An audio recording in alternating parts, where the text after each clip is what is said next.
Prime Minister Narendra Modi, in his special address, lauded Dr. Singh's contributions, calling former Prime Minister's life inspiration for all the Indians. The Prime Minister said Manmohan Singh will always be remembered as a reformist. Listen in.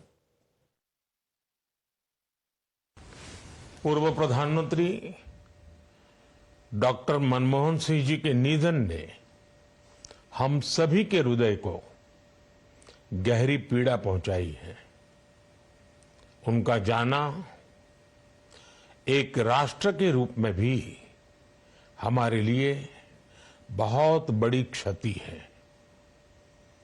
विभाजन के उस दौर में बहुत कुछ खोकर भारत आना और यहां जीवन के हर क्षेत्र में उपलब्धियां हासिल करना ये सामान्य बात नहीं है। अभावों और संघर्षों से ऊपर उठकर कैसे ऊंचाइयों को हासिल किया जा सकता है, उनका जीवन ये सीख भावी पीढ़ी को देता रहेगा। एक नेक इंसान के रूप में, एक विद्वान अर्थशास्त्री के रूप में और रिफॉर्म्स के प्रति समर्पित लीडर के रूप में उन्हें हमेशा याद किया जाएगा। एक अर्थशास्त्री के रूप में उन्होंने अलग अलग स्तर पर भारत सरकार में अनेक सेवाएं दी। एक चुनौतीपूर्ण समय में उन्होंने रिजर्व बैंक के गवर्नर की भूमिका निभाई। पूर्व प्रधानमंत्री भारत रत्न श्री पीवी नरसिम्हा राव जी की सरकार के वित्त मंत्री रहते हुए उन्होंने वित्तीय संकट से घिरे देश को एक नई अर्थव्यवस्था के मार्ग पर प्रशस्त किया। प्रधानमंत्री के रूप में देश के विकास में और प्रगति में उनके योगदान को हमेशा याद किया जाएगा। जनता के प्रति, देश के विकास के प्रति उनका जो कमिटमेंट था उसे हमेशा बहुत सम्मान से देखा जाएगा। डॉक्टर मनमोहन सिंह जी का जीवन उनकी ईमानदारी और सादगी का प्रतिबिंब था। वो विलक्षण सांसद थे। उनकी विनम्रता, सौम्यता और उनकी बौद्धिकता उनके संसदीय जीवन की पहचान बनी।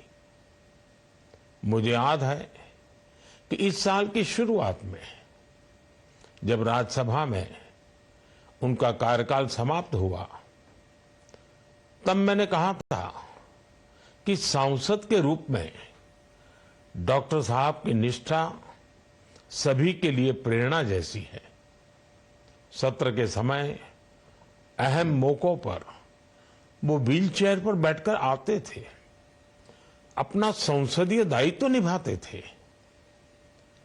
दुनिया के प्रतिष्ठित संस्थानों की शिक्षा लेने और सरकार के अनेक शीर्ष पदों पर रहने के बाद भी वो अपनी सामान्य पृष्ठभूमि के मूल्यों को कभी भी नहीं भूले। दलगत राजनीति से ऊपर उठकर उन्होंने हमेशा हर दल के व्यक्ति से संपर्क रखा, सबके लिए सहज उपलब्ध रहे।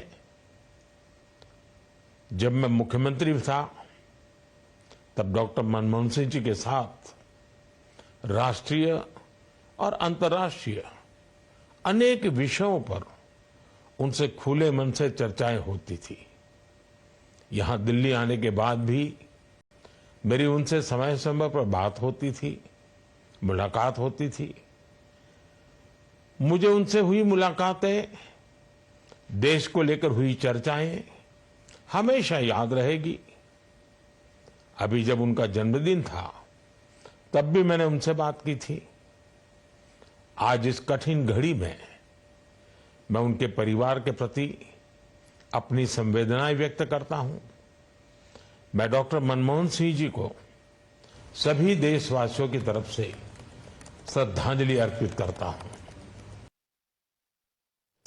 Dr. Manmohan Singh had a great sense of humor. In fact, during an interaction, the former Prime Minister explained that he was not an accidental Prime Minister but also an accidental Finance Minister in an absolute hilarious manner. Take a look.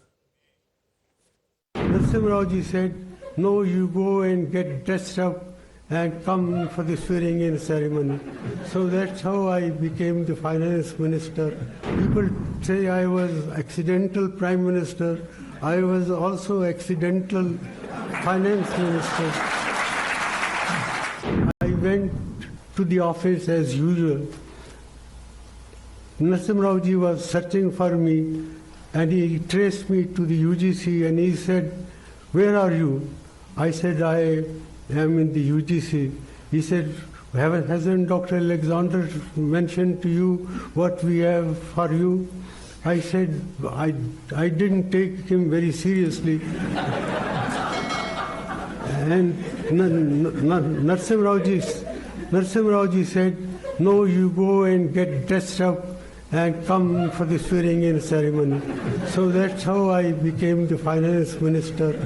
So people say I was accidental Prime Minister. I was also accidental Finance Minister.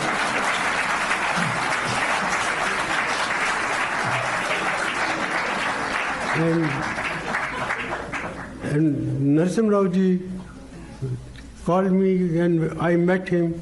I said to him that the country is in great difficulties. It requires hard thinking and very tough decision-making process to get the country out of the crisis that she was in.